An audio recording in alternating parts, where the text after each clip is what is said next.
నమస్కారం ఘంటారావానికి స్వాగతం. ముందుగా ప్రధానాంశాలు.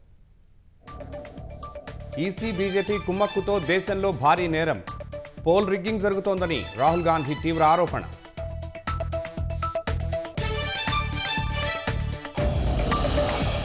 కర్ణాటక మహదేవ్పూర్ నియోజకవర్గంలోని 1,00,000 నకిలీ ఓట్లు ఆధారాలతో వెల్లడించిన రాహుల్ గాంధీ.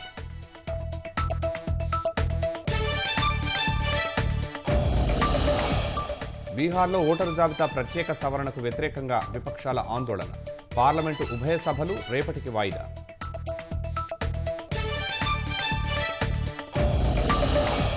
ఒక వర్గానికి వ్యతిరేకంగా రిజర్వేషన్లు ఉండవన్న సీఎం రేవంత్ రెడ్డి, కిషన్ రెడ్డి అవగాహన లేకుండా మాట్లాడుతున్నారని ధ్వజం. కాంగ్రెస్ పాలనలో భూముల ధరలు తగ్గిపోయాయి, మళ్లీ 2.5 ఏళ్లలో బీఆర్ఎస్దే అధికారమన్న కేటీఆర్.